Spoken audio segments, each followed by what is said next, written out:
Welcome back to another episode of Rock Boys Football. We've talked extensively about this Auburn offense over the last couple of weeks and even more extensively about the quarterback situation. Now, we hopped on, late Saturday night around midnight and kind of talked about what we saw from Hank Brown, kind of a live reaction right off the cuff.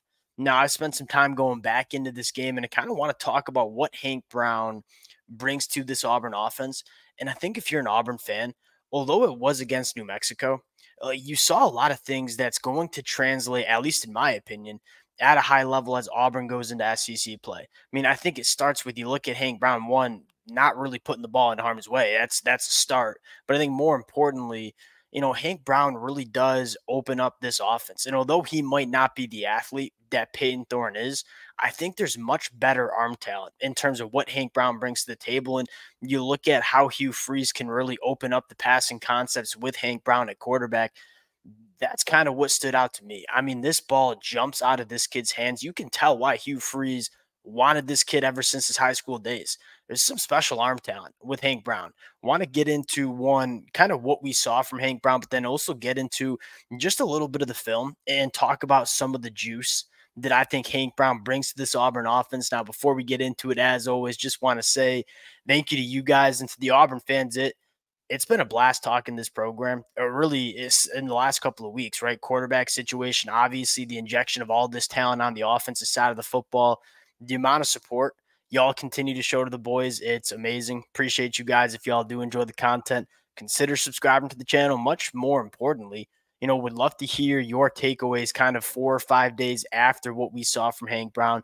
Let it fly in the comment section. And without further ado, let's get into this one. And the first thing I always look at when I'm looking at quarterbacks, young quarterbacks, right? This is a redshirt freshman making his first career start. One of the things I always look at first, how are these quarterbacks doing under pressure? How are these quarterbacks doing when they're blitzed? Because that's normally when you see young quarterbacks really start to struggle. I mean, the numbers for Hank Brown when he was blitzed, really good on Saturday. And that's a New Mexico defense that's not necessarily going to blitz a lot, but I think they wanted to heat Hank Brown up, seeing how he was making his first career start. 9 of 15, 70 yards, 2 touchdowns, no turnovers when he was under pressure, when he was blitzed. I think that's a really good sign. And you saw Hank Brown, show a good understanding of the offense. Like when he was hot, like where his hot reads? How is he getting the football out? He's getting the football out quickly, on time. I don't think he took a sack in that football game, which I also think is really important. You talk about the struggles we've seen with Peyton Thorne, interceptions, taking sacks, setting this Auburn offense down. We've seen Peyton Thorne have the flashes, but he made too many negative plays that really cost this Auburn team significantly on the offensive side of the football. Hank Brown made a lot of really good plays, but also limited the plays that lose you football games. And I think that's really an important conversation to have when you're talking about quarterback play. I think secondly, and I think this might be, at least in my opinion, one of the most important dynamics with Hank Brown at quarterback is that Hugh Freeze is going to try to build an offense that is not putting too much on Hank Brown's plate early. And I think that's overall good for Hugh Freeze as a play caller. You go back to that Cal game, I felt like they leaned too much on Peyton Thorne. And I get he's a redshirt senior. I think there were some high expectations within that Auburn program about Peyton Thorne. They were running the football for almost 7 yards per carry and just never really seemed to stick with the running game. You saw Hugh Freeze come out with his redshirt freshman quarterback and say, hey, let's go feature some of the best players on this football team, most notably a guy like Jarquez Hunter. Auburn ran the football really effectively, and then in turn, the play action was cooking for Auburn on Saturday night. Not a 7 of 9 for 131 yards and 3 touchdowns in play action for Hank Brown. I think that's the recipe. Again, you look at this Auburn offense, I think the offensive line is still trying to figure things out in pass protection, but I think this is an offensive line that can move bodies off the line of scrimmage and really develop a really good run game. I think forcing Hugh Freeze to lean on the run game a little bit more, I think helped him as a play caller, not only against New Mexico, but I think it's going to help him as a play caller Saturday afternoon against Arkansas as well. Number 3, attacking the deeper third. Hank Brown, 3 of 3, buck 8, 20. I said that poorly. 3 of 3 for 108 yards and on his attempts, 20 plus yards. That was a little bit better, but the point is, Hank Brown was really good attacking the deeper third. That was the biggest question mark we had about this Auburn offense coming into 2024. You go back to 2023 with Peyton Thorne, and Peyton Thorne's completion percentage, 20 plus yards down the field, was 28%. It's just not good enough. And we kind of knew, yeah, Auburn didn't really have the difference makers to push the ball down the field, but Peyton Thorne wasn't very good hitting his shots down the field either. Hank Brown comes in. First start of his career, he's 3 of 3, 20 plus yards down the field. And again, the conditions weren't necessarily ideal for pushing the ball down the field. He's got big hands. He's got a big body. He's got a big arm. He can really spin it attacking that deeper third. That one to Keandre Lambert-Smith that we're going to take a look at, just about as good as it gets in terms of attacking the boundary down the field. Number 4, most importantly, I think, taking care of the football. That's really what cost that Auburn team against Cal. You can't have a redshirt senior turning the football over 4 times, and I can get you can point to pass protection. You can point to a lot of exterior factors. That being said, at the end of the day, it falls on the quarterback when you're throwing 4 interceptions in a football game. Hank Brown, I believe, put the ball in harm's way 1 time against New Mexico. I'm going to grade him out a little bit easier. That being said, I am a little bit of a Hank Brown guy now.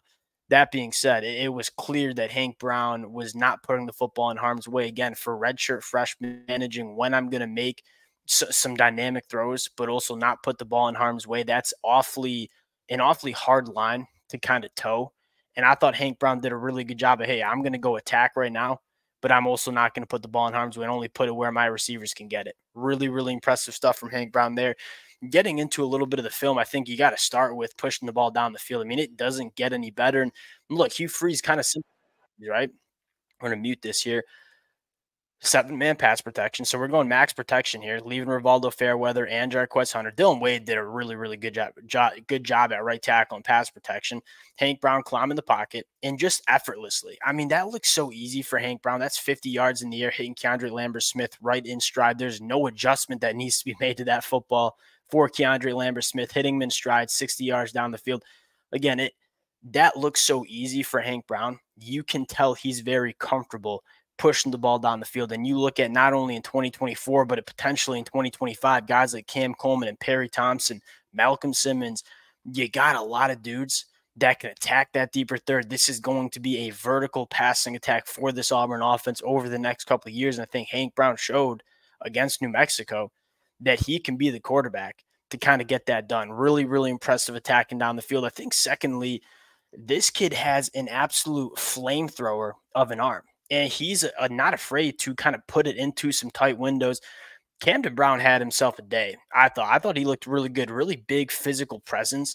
Take a look at this read option here. Obviously, the linebackers are sucking in, keeps it. Not a huge throwing window for Hank Brown. And tell me another redshirt freshman that, one, has the confidence to just stick it right on Camden Brown's chest, but more importantly, has the ability to do that also, stepping right into the throw, puts it right into the chest of Camden Brown. There's really only one spot that football could go to. You know, you have a big physical receiver matched up on a smaller defensive back.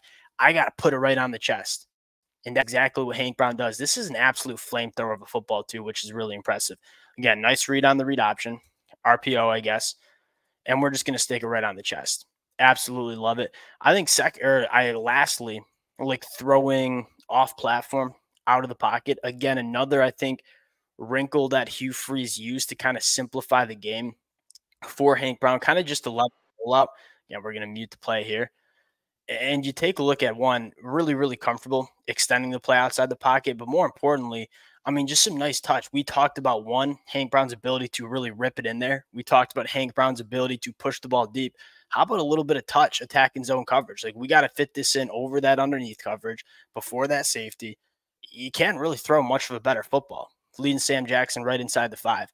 Really, really impressive. And then I think the last thing I want to talk about is really the one throw that, Hank Brown missed that probably should have made. And I'm not really sure. I think this is on Hank Brown. We're going to go to Robert Lewis. It's 3rd and 10. And I think this is more just like a chemistry and communication thing. Like, Robert Lewis has some nice separation. I think Hank Brown, because we saw him make this throw routinely all night, I think Hank Brown expected Robert Lewis to sit this one down, and he doesn't. Robert Lewis overruns it. Obviously, just some miscommunication, kind of putting the ball in harm's way right there. I think that has a lot more to do with just not having a ton of reps with the ones, as opposed to Hank Brown not having the ability to make that throw or missing that throw. You saw Hugh Freeze kind of chew Hank Brown out after the play. I don't think Hugh Freeze would chew Hank Brown out if he just missed the throw, because there's not really much to say. I think it had a lot more to do with, hey, you got to throw Robert Lewis up the field there. He's not sitting it down. I think that's kind of a probably just some communication stuff for Hank Brown and Robert Lewis to continue to get on the same page. And as Hank Brown continues to kind of take quarterback one reps with this Auburn offense, I would project and predict that some of that stuff gets cleaned up. Overall, I mean, 4 of 9 on third down, that's solid, 500 yards of total offense in conditions that were kind of ugly. I really liked what I saw from Hank Brown. I think most importantly, you saw the physical traits that you like that are going to translate to SEC play, like pushing the ball down the field, being able to fit it into kind of tight windows, really sticking it on Camden Brown. Hank Brown's got a lot of talent. I'm not really sure why he was slept on so much coming out of high school, but Hugh Freeze found him at Liberty, brought him over to Auburn for a reason. And it looks like Hank Brown is kind of taking the steering wheel for this Auburn offense. I liked what I saw again at New Mexico. Not a very good defense. Much bigger test against Arkansas this weekend. We'll obviously break down what we saw. Appreciate you guys rocking with it. If y'all do enjoy the content, consider subscribing to the channel. Appreciate you guys. We'll talk to y'all later.